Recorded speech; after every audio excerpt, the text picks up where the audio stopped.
नमस्कार दोस्तों, एस्ट्रोलॉजी के इस चैनल में आप सबका स्वागत है। हम यहाँ पर विवाह के विषय पर चर्चा कर रहे हैं। आज का हमारा विषय है कि विवाह से पहले लड़के व लड़की की कुंडलियों का मिलान क्यों किया जाता है, गुण क्यों मिलाए जाते हैं, इसकी क्या आवश्यकता है और इसका क्या प्रभाव पड़ता है, और यह सभी राशि व लगन वाली वर वधू के लिए ज़रूरी क्यों है। दोस्तों, आजकल दुनिया बहुत ज़्यादा फास्ट हो गई है।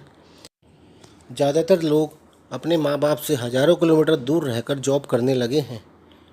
उनमें लड़के व लड़कियां दोनों शामिल हैं और ऐसे में माँ बाप का कंट्रोल या निगरानी बच्चों पर ना के बराबर ही रह गई है। बच्चे वहाँ पर क्या कर रहे हैं, इस विषय पर जानकारी लेना बहुत मुश्किल है।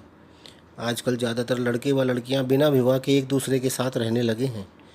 उसे लिव इन रिलेशनशिप या कॉन्ट्रैक्ट मैरिज या कंसेंट मैरिज भी कह सकते हैं। माँ बाप इस विषय पर बात करने से भी कतराते हैं, पर उन्हें पता ही नहीं चलता कि उनके बच्चे बाहर ऐसा कर भी रहे होते हैं।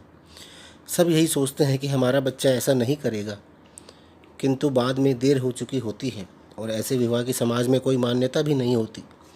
आजकल कुछ लोग अपने लड़के से सही तरीके से विवाह कराने पर बहुत ज़्यादा दहेज की मांग भी करने लगते हैं।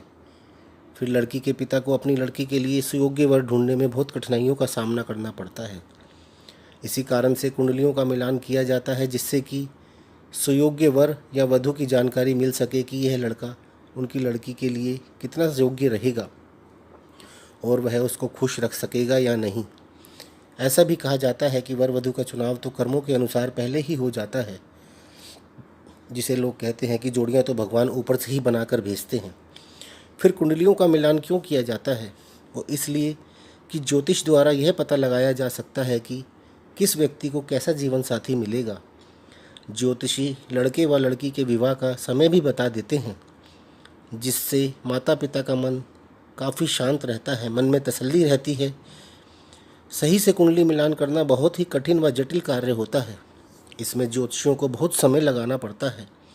उसमें कई बातों का ध्यान रखा जाता है, जैसे कि वर व वधू दोनों की कुंडलियों को अलग अलग जांचना बहुत आवश्यक होता है, जिसमें कि संतान के सुख के बारे में, परिवार व ससुराल के सुख के बारे में, होने वाली वधू धर्म व अर्थ के क्षेत्रों में सफलता दिलाने वाली होनी चाहिए। दोनों के स्वभाव में लचीलापन होना चाहिए, कॉपरेशन होना चाहिए, अन्यथा जीवन निर्वाह करना बहुत मुश्किल हो जाता है। दोनों की आयु उपयुक्त होनी चाहिए, अल्पायु नहीं होनी चाहिए। दोनों का स्वास्थ्य सही होना चाहिए, यानी कि कोई लंबी बीमारी या बीमारी का योग नहीं होना चाहिए। इसके अलावा जो लड़के व लड़कियां अश्लेषा, मूल, ज्येष्ठा और विशाखा नक्षत्रों में उत्पन्न होते हैं, उनके लिए कुछ बातें ध्यान देने योग्य होती हैं, जैसे कि लड़के या लड़की का जन्म अंतिम 3 पदों में हुआ हो तो सास के लिए बुरा व जानलेवा भी सिद्ध हो सकता है, किंतु यदि अश्लेषा के प्रथम पद में हुआ हो तो अच्छा होता है। किसी भी नक्षत्र में कुल 4 पद ही होते हैं। दूसरा, यदि लड़के या लड़की का जन्म मूल नक्षत्र के पहले 3 पदों में हुआ हो तो ससुर की मृत्यु तक हो सकती है, किंतु यदि चौथे नक्षत्र में हुआ हो तो लाभकारी होता है। ज्येष्ठा नक्षत्र में पैदा होने से बड़े भाई के लिए बुरा होता है। लड़की व लड़का जो विशाखा नक्षत्र के चौथे चरण में उत्पन्न हुआ हो तो पति या पत्नी के छोटे भाई की मृत्यु भी हो सकती है, किंतु यदि पहले 3 पदों में हुआ हो तो शुभ फल देते हैं। इस प्रकार से हम जान सकते हैं कि किसकी कुंडली में क्या दोष है, जिसे हम यह भी कहते हैं कि लड़का या लड़की किस पे भारी है या किसी पे भारी तो नहीं है। इसके अलावा लड़की का नक्षत्र लड़के के नक्षत्र से पहले या लड़के का नक्षत्र लड़की के नक्षत्र से दूसरा हो तो पति की मृत्यु या स्वास्थ्य पर बुरा असर पड़ता है। इसके अलावा दोनों की कुंडली के पहले, चौथे, 7वें, 8वें तथा 12वें भाव में पाप ग्रह नहीं होना चाहिए। इन भावों में पाप ग्रह वैवाहिक जीवन में बाधा डालते हैं। विशेषकर शनि व मंगल ज़्यादा खराब होते हैं। मंगल तो ज़्यादा खराब होता है। इसके अलावा दूसरे व 7वें भाव में पाप ग्रह लड़की कुंडली में हो तो लड़के के लिए खराब होता है और लड़के की कुंडली में हो तो लड़की के लिए खराब होता है। लड़की की कुंडली में 7वें या 8वें भाव में पाप ग्रह बुरा प्रभाव डालते हैं और शुभ ग्रह लाभप्रद होते हैं। इसके अलावा और भी बहुत से योग हैं जिनका ध्यान रखा जाना बहुत आवश्यक होता है, अन्यथा विवाह के पश्चात जीवन में अशांति ही बनी रहती है। विवाह के उपरांत परिवार में मिलने वाला आनंद खत्म हो जाता है। इसलिए किसी भी वर वधू को अलग अलग सभी बातों का अच्छे से विश्लेषण करने के बाद गुण मिलान करना भी आवश्यक होता है, जिसे हम अष्टकूट मिलान भी कहते हैं, जिसे हमेशा जन्म नक्षत्र से ही देखा जाता है। इसके अनुसार कुल 36 गुण होते हैं, जिनमें से यदि 27 गुण मिलते हैं तो विवाह उत्तम माना जाता है और यदि 25 गुण मिलते हैं तो विवाह अच्छा माना जाता है और यदि कम से कम 18 गुण मिलते हैं तो विवाह कर सकते हैं। इन 36 गुणों में सबसे पहले वर्ण मिलान होता है, जिसका एक बिंदु यानी एक पॉइंट होता है, जिसमें 4 भाग होते हैं, ब्राह्मण, क्षत्रिय, वैश्य और शूद्र। दूसरा वश्य मिलान होता है, जिसके 2 पॉइंट होते हैं, जिनमें हम राशियों का मिलान करते हैं कि वह द्विपद है, चतुष्पद है, जलचर है, वंचर है या कीट है।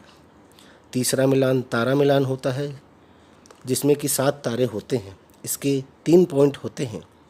चौथा योनि मिलान होता है, जिसके 4 पॉइंट होते हैं और 5वां ग्रह मैत्री मिलान होता है, जिसमें हम यह देखते हैं कि वर या वधू के ग्रह आपस में मित्र हैं या शत्रु हैं, इसके 5 पॉइंट होते हैं। फिर गण मिलान होता है, जिसमें यह देखा जाता है कि वर या वधू देवगण के हैं, मनुष्य गण के हैं या राक्षस गण के हैं, इसके 6 पॉइंट होते हैं।